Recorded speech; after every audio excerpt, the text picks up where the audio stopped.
Good afternoon all. आज हम पढ़ेंगे security analysis and portfolio management के अंदर कंस्ट्रक्शन द ऑप्टिमम पोर्टफोलियो। जो पोर्टफोलियो हम पढ़ना चाहते थे उसको कंस्ट्रक्ट आप किस तरीके से करते हैं। मैंने आपको पोर्टफोलियो का इंट्रोडक्शन पढ़ाया था, तो उसके अंदर आपने देखा था कि बहुत डिफरेंट तरीके के जो भी मैनेजमेंट से आप एस्पेक्ट्स लेते हैं, अलग अलग इंफॉर्मेशन को एक जगह इकट्ठा करना आपका पोर्टफोलियो मैनेजमेंट कहलाता है। तो उसी के बारे में उसे कंस्ट्रक्ट आप किस तरीके से करते हैं। कंस्ट्रक्शन मतलब बनाना। जब आप कैसे भी कोई सा भी जब कंस्ट्रक्शन का काम को एनालाइज करते हैं तो कंस्ट्रक्शन क्या होता है, मतलब वो चीज बन रही है। आप रोड कंस्ट्रक्शन की बात करते हैं या बिल्डिंग कंस्ट्रक्शन की बात करते हैं, मीन्स वो किस तरीके से बनाई जाएगी, तो उन्हीं को हम समझते हैं कि पोर्टफोलियो जो है वो किस तरीके से बनता है। मैंने अभी आपको बताया कि कंस्ट्रक्शन का काम क्या होता है, मीन्स बनाना। रोड कंस्ट्रक्शन हुआ तो रोड कंस्ट्रक्शन में रोड किस तरीके से बनेगी, उनमें कौन कौन सी चीजें एनालाइज होगी, किन किन चीजों की जरूरत पड़ती है, ये सारी चीजें। जब आप बिल्डिंग कंस्ट्रक्शन की बात करते हैं तो बिल्डिंग बनाने में कौन कौन सी चीजें लगेगी, कितना टाइम लगेगा, कितना टाइम कंज्यूम होगा, एक दिन में कितना टाइम लगेगा, एक दिन में कितनी बनकर तैयार हो जाएगी, ये सारी चीजें जो है उनको कंस्ट्रक्शन करना बोलते हैं। तो उसी तरह पोर्टफोलियो का अंदर पोर्टफोलियो को भी कंस्ट्रक्ट करना क्या कहलाता है, आपका कंस्ट्रक्शन ऑफ पोर्टफोलियो कहलाता है। तो आइए जानते हैं उसके कुछ स्टेप्स। जो कंस्ट्रक्शन है उसे स्टेप्स में बांटा गया है, या पोर्टफोलियो का कंस्ट्रक्शन जो है वो स्टेप्स के थ्रू किया जाता है। तो ये कुछ 6 स्टेप्स दी गई है। ये 6 स्टेप्स के थ्रू आपका जो पोर्टफोलियो का कंस्ट्रक्शन है वो तैयार होता है। फर्स्ट स्टेप है आइडेंटिफाई अवेलेबल एसेट्स। जब आप पोर्टफोलियो की बात करते हैं तो सबसे पहली स्टेप बोलती है कि आपके पास जो एसेट्स अवेलेबल है उसे आइडेंटिफाई करना, मतलब उसका पता करना। अब एसेट्स को आप कैसे आइडेंटिफाई करते हैं कि भैया अभी तक आपने कितनी पूंजी खरीदी है और अभी आपके पास अच्छी अवस्था में कितनी पूंजी अवेलेबल है। मतलब अच्छी मीन्स आप जिसे यूज कर सको। अब मान लीजिए आपने बिजनेस सेटअप किया और उसमें आपने एसेट्स को यूज किया, बट वो एसेट्स जो है वो थोड़े दिन तो क्या वो आपके लिए बेनिफिशियल होगी? नहीं होगी। तो उसी तरह जब भी आप किसी एसेट्स को यूज करो तो उसे आइडेंटिफाई करना बहुत जरूरी होता है। तो उसी तरह फर्स्ट स्टेप हमारी ये बोलती है कि जिस एसेट्स को आप यूज करते हैं उसे आइडेंटिफाई करना, मतलब उससे एनालाइज करना कि वो एसेट्स जो है वो आपके लिए यूजफुल है या नहीं है। तो फर्स्ट स्टेप जो रहती है वो आपकी क्या कहती है, आपकी एसेट्स को आइडेंटिफाई करने की बोलती है। जब भी आप कोई भी बिजनेस को स्टार्टअप करो या आप अपने बिजनेस को रन करवा रहे हो तो उसके अंदर जो भी एसेट्स, आप बिना एसेट्स तो कोई भी बिजनेस होता ही नहीं है।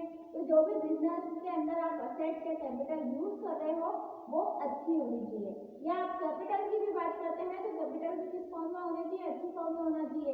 इतनी कैपिटल तो आपके पास अवेलेबल होनी ही चाहिए जिससे आपका बिजनेस सेटअप हो जाए।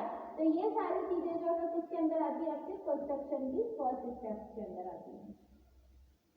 सेकेंड स्टेप, अब सेकेंड स्टेप जो बोलती है वो कहती है determine risk profile. Determine risk profile, risk को डिटरमाइन करना, रिस्क की जो प्रोफाइल है उसको डिटरमाइन करना। अब उसे डिटरमाइन करना मतलब उसके बारे में एनालाइज कर लेना। अगर मैं बिजनेस की बात करूं, जो आपने एक प्लानिंग की कि मैं बिजनेस जो है ओपन करूंगा, तो ओपन करने से पहले आपको पता है कि रिस्क तो आएगी कि आएगी। ऑफकोर्स किसी भी तरीके का बिजनेस हो रिस्क तो आनी ही है, पर उसको डिटरमाइन करना, उसकी प्रोफाइल तैयार करना कि किस किस एस्पेक्ट से जो सर्टेन रिस्क होती है वो आ सकती है। आपको पता है जब आप बिजनेस में रिस्क की बात करते हैं तो कुछ रिस्क होती है वो सर्टेन रिस्क होती है और कुछ रिस्क होती है वो असर्टेन होती है। तो जब आप सर्टेन रिस्क की बात करते हैं मतलब ऐसे जोखिम जो कि आपको पहले से पता हो होते हैं तो वो सर्टेन रिस्क के बारे में आप पहले से डिटरमाइन कर लेना, उसकी एक प्रोफाइल या एक फ्रेमवर्क जो है वो तैयार कर लेना, जिसके थ्रू आप क्या कर सकते हैं, जल्द से जल्द उसके सॉल्यूशन भी निकाल सकते हैं। जब आप एक ऐसे सर्टेन रिस्क की प्रोफाइल तैयार कर लेते हैं तो जब भी आपको ऐसा कोई मौका मिलता है कि आपका बिजनेस चल रहा है और आपके सामने वो रिस्क जो है वो आ गई है या आपका बिजनेस जो है वो खतरे में है, तो उससे आपको निकलने का सॉल्यूशन जो रहेगा वो पहले से तैयार रहेगा। आप पहले से उन चीज़ों के लिए तैयार रहेंगे जिसके थ्रू आप क्या कर सकते हैं, जल्द से जल्द उनकी सॉल्यूशन निकाल के उस प्रॉब्लम से बाहर आ सकते हैं। तो सेकेंड स्टेप जो पोर्टफोलियो की रहती है और या उसको कंस्ट्रक्शन करने का काम करती है वो होती है रिस्क को डिटरमाइन करना। जो सर्टेन रिस्क होती है उसको पहले से एनालाइज कर लेना, उनको पहले से उसकी प्रोफाइल तैयार कर लेना, जिसके थ्रू आप जल्द से जल्द उसकी सॉल्यूशन भी तैयार कर सकते हैं। थर्ड रिस्क जो है वो थर्ड कंस्ट्रक्शन की स्टेप जो रहती है वो होती है एसेट्स को एलोकेशन करना।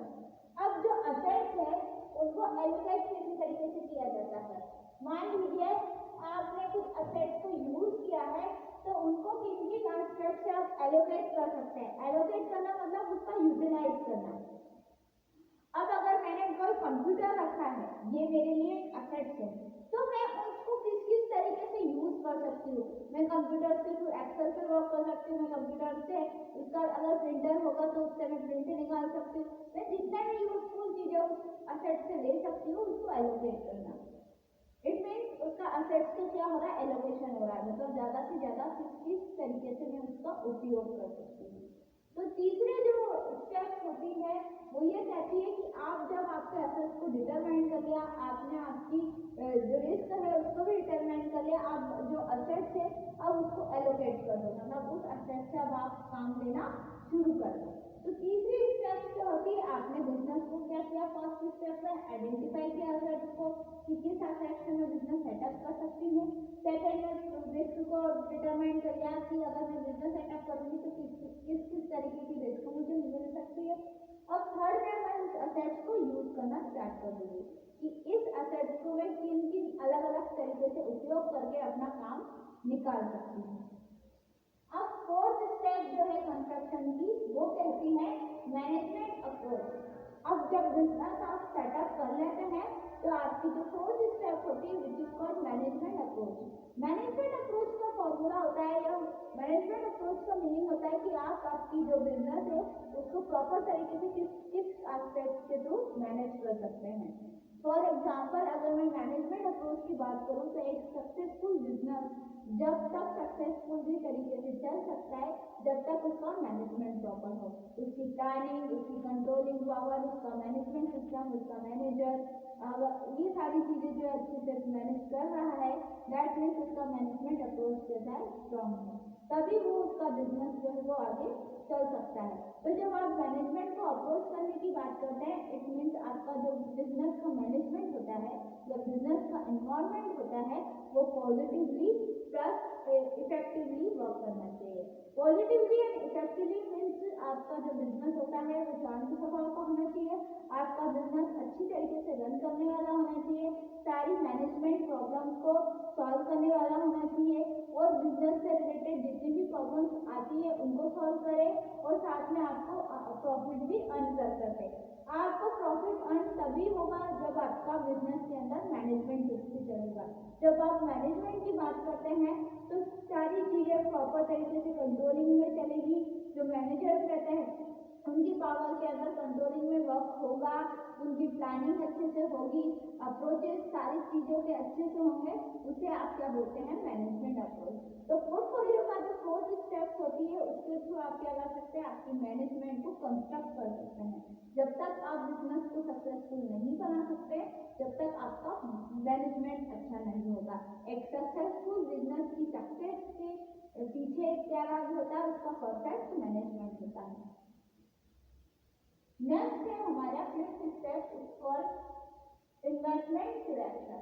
जब मैं इन्वेस्टमेंट सिलेक्शन की बात करती हूँ कि हमारा इन्वेस्टमेंट का सिलेक्शन कैसे हुआ, अब नेक्स्ट हमने ये 4 स्टेप्स के थ्रू हमारा बिजनेस इतना आगे बढ़ा लिया। अब फिफ्थ स्टेप में हम क्या करेंगे, हमारा इन्वेस्टमेंट का सिलेक्शन करेंगे। अब हमने प्लानिंग कर कर ली, प्रॉपर तरीके से उसको किस तरीके से मैनेज करना है वो भी कर लिया। तो यहाँ तक हमारा स्टेप जो है हमारे पोर्टफोलियो को कंट्रोल करने का या अपने बिजनेस को कंट्रोल करने का वो आ गया है। नेक्स्ट फिफ्थ स्टेप में हम करेंगे हमारे इन्वेस्टमेंट का सिलेक्शन। अब हमें नेक्स्ट स्टेप में क्या करना है, हमारा इन्वेस्टमेंट को सिलेक्ट करना है।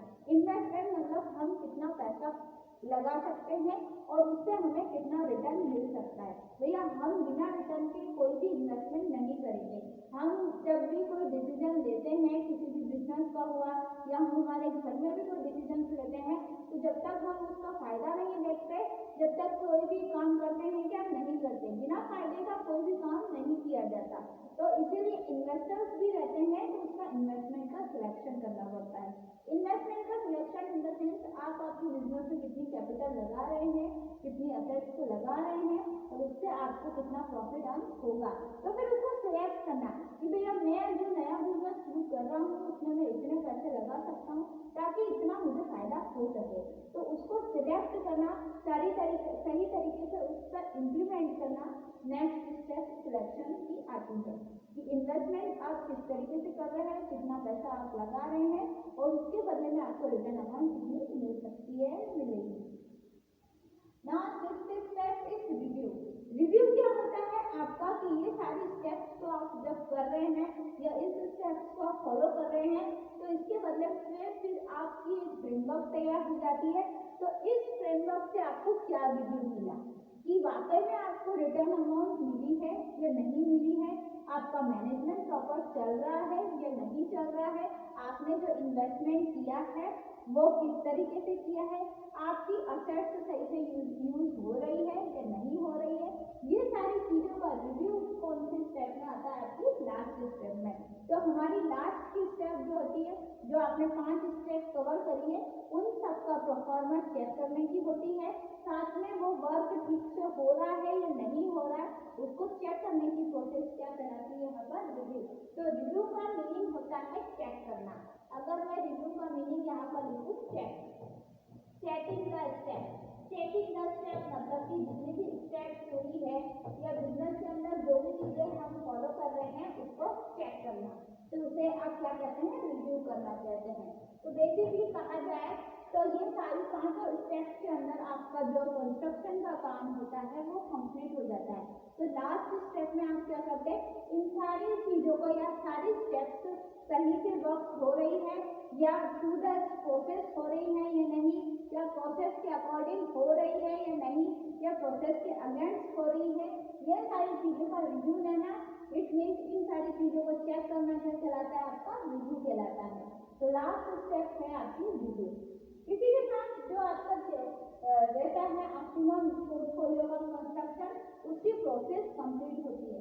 अब मेन पोर्टफोलियो का कंस्ट्रक्शन हमने इस पैराग्राफ के थ्रू समझना है। मेन पॉइंट जो हम समझना चाहते हैं वो ये होता है कि हमने जो रिस्क ली है उस रिस्क के तहत हमें रिटर्न अमाउंट कितना मिला है और किन किन एस्पेक्ट से हमें मिल सकता है। तो ये पैराग्राफ जो मैंने यहाँ पर बनाया है, हम बहुत सारे पैराग्राफ पिछली कुछ क्लासेस में पढ़ चुके हैं। अलग अलग थ्योरी के तहत हमने पैराग्राफ पढ़े हैं, अलग अलग चीजों के थ्रू जो है पैराग्राफ है।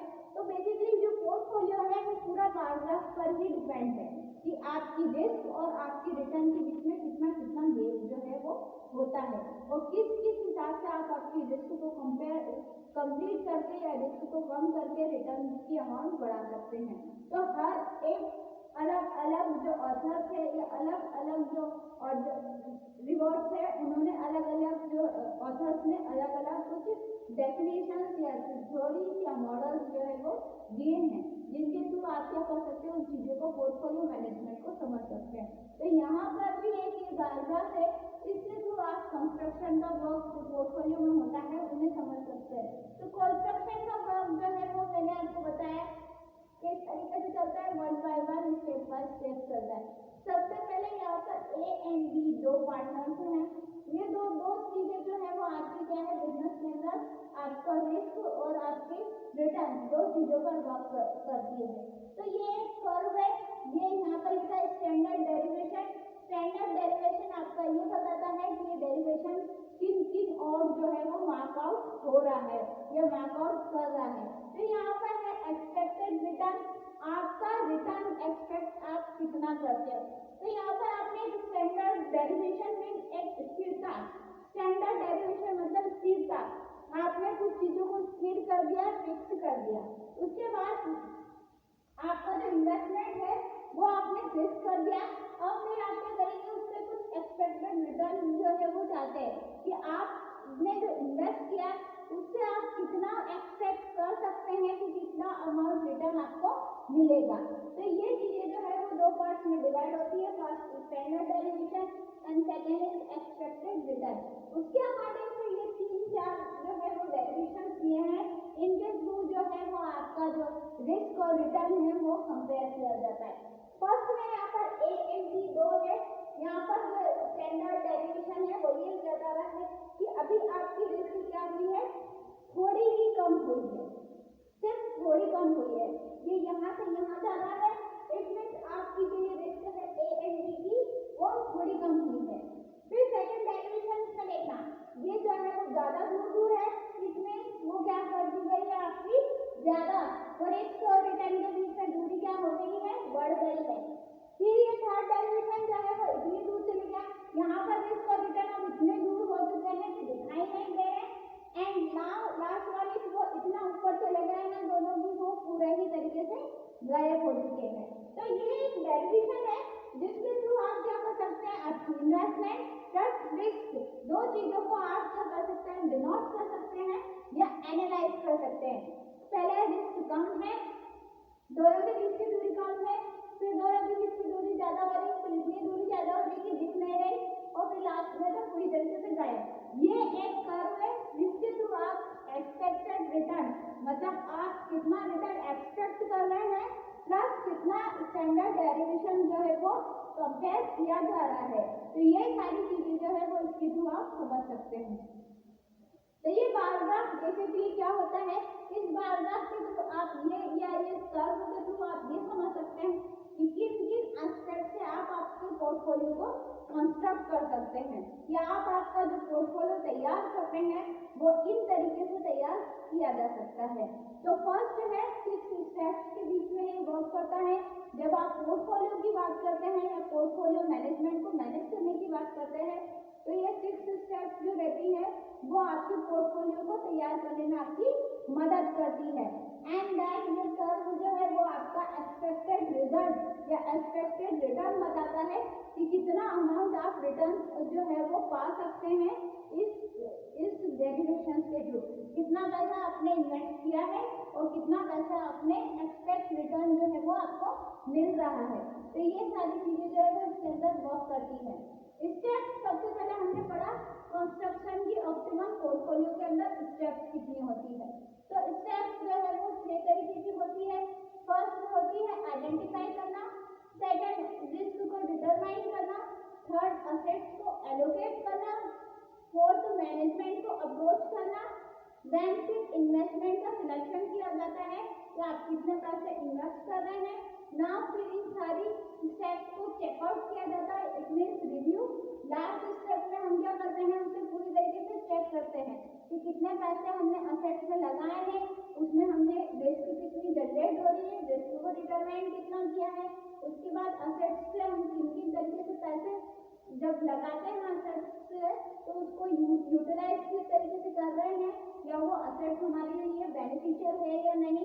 और मैनेजमेंट एक इम्पोर्टेंट एस्पेक्ट होता है कि आप जो असेट्स या सारी जो बिजनेस चला रहे हैं उसका मैनेजमेंट जो है वो प्रॉपर तरीके से प्लानिंग एंड कंट्रोलिंग हो रही है या नहीं। और फिर इन्वेस्टमेंट, आप कितना पैसा आपके बिजनेस में लगा रहे हैं और उसके बदले में आपको कितना प्रॉफिट अर्न हो रहा है।